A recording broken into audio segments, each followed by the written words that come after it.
కాదండి, ఇప్పుడే ఆల్రెడీ అది విన్నారు కదా మీరు. కాదు, బెయిల్ అనేది ఇంతమంది ఒకేసారి మేలుకుని అన్ని డిస్ట్రిక్షన్స్లో వెళ్తున్నారు కాబట్టి దాని మీద నాకు ఒక సస్పిషన్ వచ్చి అది కోర్టు ద్వారా క్లారిటీ తీసుకోవటానికి ఈసాం. ఆల్ యాంటిసిపేటరీ బెయిల్స్ అందుకేస్తారు. కంగ్రాచులేషన్స్ చెప్పాలా లేకపోతే ఎలా స్టార్ట్ చేయాలి? అది ఇట్లా బెయిల్ వచ్చినందుకు ఇప్పుడు సార్ జ్యుడిషియల్ ప్రాసెస్లో అదే నేను చెప్తున్నాను. ఇప్పుడు జ్యుడిషియల్ ప్రాసెస్ మీరు ఏమి లాయర్తో మాడక్కలేదు, జస్ట్ మీరు వికీపీడియాలో కానీ లేకపోతే సెక్షన్ ఫలానా లేకపోతే 41 CRPC నోటీస్ ఏంటి అని పెడితే అందరికీ తెలుస్తుంది. అదే దానికి పెద్ద బ్రహ్మ మీకు మహా ఎడ్యుకేటెడ్ అని అవసరం లేదు. ఓకే, అందరూ ఒకటి మిస్ అవుతుంది. ఆర్జీని అరెస్ట్ చేయాలి, ఇంకా అరెస్ట్ చేయడం అంటే ఏంటది, ఏం కేసు అని వాడు అడగడు. మర్డర్ కేసా లేకపోతే కిడ్నాపింగ్ కేసా, ఏం కేసు అసలు అది కదా మెయిన్ డిస్ప్యూట్. అది మీరు ఒక్కసారి అది మీరు దాని మీద ఫోకస్ పెడితే మీరు ఫస్ట్ ఏమర్థం అవుతుంది, రోజుకి 500 చూస్తున్నాం కదా ఇలాంటి మీమ్స్, అందరూ చేస్తారు కదా మొత్తం దేశం అంతా, ఇదేంటి అంత స్పెషల్ అడుగుతారు కదా. అది అడగకుండా ఉంటే అరెస్ట్ అరెస్ట్ అరెస్ట్ అరెస్ట్ అంటే ఎలాగా? ఇప్పుడు బెయిల్ పూర్తి స్థాయిలో వచ్చింది, సోమవారానికి వాయిదా వేశారు కదా. అది జ్యుడిషియల్ ప్రాసెస్. ప్రాసెస్లో ఇంటరిమ్ బెయిల్ ఇస్తారు ఒక డేట్కి, దాని తర్వాత ఎక్స్టెండ్ చేస్తారు, లేకపోతే ఇంకోటి ఇస్తారు, లేకపోతే ఇంకోటి ఏదో వేరే పిటిషన్స్ అన్నీ వేస్తున్నాం. అదంతా డ్యూ ప్రాసెస్. ఆ డ్యూ ప్రాసెస్ అనేది ప్రతి దాంట్లో ఉంటుంది. కానీ మెయిన్ పాయింట్ ఎక్కడంటే నేను యాంటిసిపేటరీ బెయిల్ ఇచ్చిన రీజన్ ఆల్రెడీ చెప్పాను. కానీ ముఖ్య రీజన్ ఏంటంటే పోలీసులు ఇంతవరకు చెప్పలా నన్ను అరెస్ట్ చేస్తానని, అరెస్ట్ చేయబోతున్నాం అని చెప్పలా. అది మెయిన్ పాయింట్ నేను చెప్పేది. అది మీరు అవాయిడ్ చేసేసి మీరు మొదట అరెస్ట్ అరెస్ట్ అరెస్ట్ అని అంటున్నారు. అది ఇప్పుడు మీకు హెల్ప్గా నిలబడింది ఇండియన్ జ్యుడిషియరీనా లేకపోతే గతంలో ఒకసారి వ్యూహం సినిమా రిలీజ్ అప్పుడు, ఒక్క నిమిషం సార్, వ్యూహం సినిమా రిలీజ్ అప్పుడు ఎలా మీరు సెన్సార్ మేనేజ్ చేశారు, ఎలా how you could have come out of this అని అడిగితే దావూద్ ఇబ్రహీం హెల్ప్ చేశాడని చెప్పారు మీరు. ఇప్పుడు ఎవరు హెల్ప్ చేశారు అంటే ఇప్పుడు దావూద్ ఇబ్రహీం హెల్ప్ చేశాడు మీరు నమ్మారు? అది జోక్ అని ఇప్పుడు కూడా చెప్పాను. ఇప్పుడు ఫర్ ఎగ్జాంపుల్ డ్యూ ప్రాసెస్లో దానికి ఉన్న సెక్షన్స్, దానికి ఉన్న ఎలిమెంటు, ఇప్పుడు ఒకటి ఏదైనా జరిగినప్పుడు సపోజ్ ఆ ట్వీట్ ఉందనుకోండి, దానికి ఒక యాక్షన్ జరగాల. మీరు నేను మిమ్మల్ని ఇప్పుడు చెప్పాను ఫలానా వాడిని కొట్టమని చెప్పాను, నేను చెప్పాను అంతే. మీరు కొట్టి ఏం చేస్తారు, ఆర్జీవీ చెప్పాను అంటారు. ఆర్జీవీ చెప్పినందుకు కొడితే అది నాకు దాని నుంచి డైరెక్ట్గా మీరు ఒక లాభం అనేది ప్రూవ్ చేయలేకపోతే నేను చెప్పినా కూడా that won't become an offence. Okay, so ఇప్పుడు 1 year బ్యాక్ నేను పెట్టిన ఏదైతే చెప్తున్నారో అది దాని వలన ఏం జరిగింది అసలు, ఇంత 1 yearలో ఏం జరిగింది ఒకటి.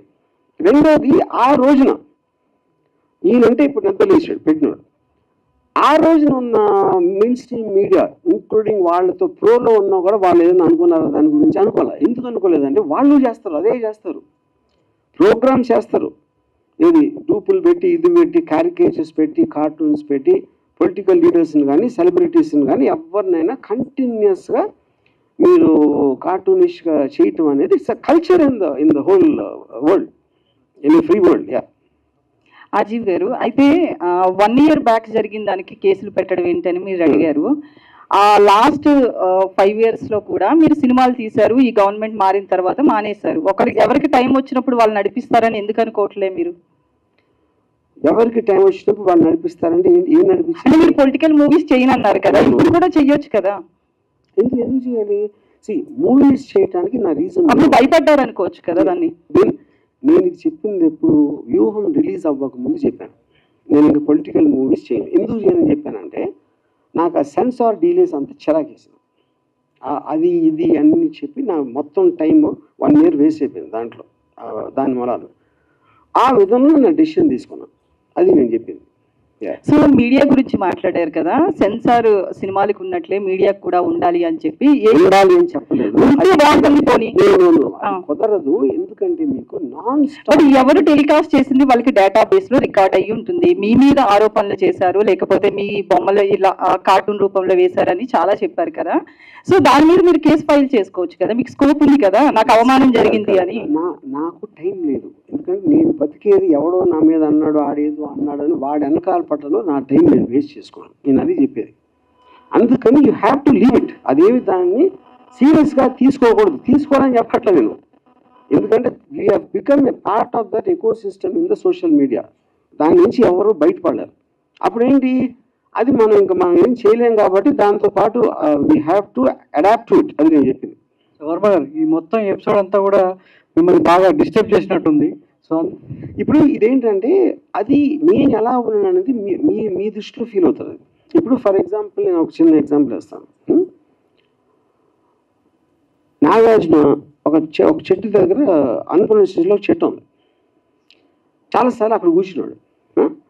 నాగార్జునకి ఏదైనా హిట్ వచ్చినప్పుడు ఏమన్నారంటే కొంచెం ఏదో తేజస్సు ఉంది, స్పెషల్గా ఉంటాడు, అందుకని చూడండి అంత అలా అని చెప్పారు.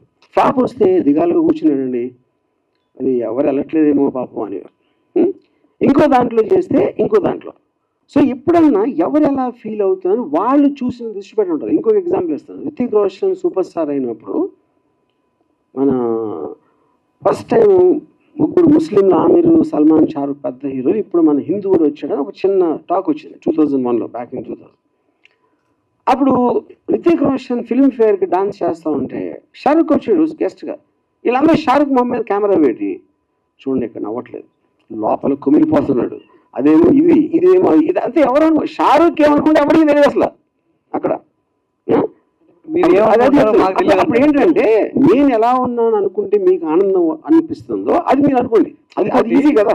వర్మ గారు, అంటే మీరు ఎలా ఉన్నారో మేము ఏమనుకుంటున్నాం అనేది పక్కన పెడితే, సో ఫస్ట్ టైం అరెస్ట్కి సంబంధించి వర్మ భయపడ్డాడు, అంటే పారిపోలేదనేది మీరు స్టేట్మెంట్ ఇచ్చారు. భయపడ్డారు, అందుకే యాంటిసిపేట్ బెయిలేసాడు. ఏంటో తెలుసుకోవడానికి బెయిలేసాడా లేదా భయపడి బెయిలేసాడా?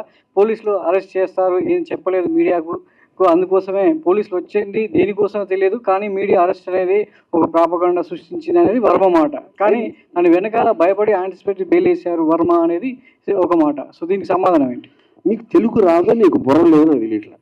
నేను రాగానే ఇది ఒక్కటే చెప్పా. ఫస్ట్ మొత్తం పోసు కూర్చున్నట్టు జరిగింది, నా కారణం ఏంటి అని చెప్పాక మళ్ళీ అడిగితే ఏంటి నేను చెప్పేది?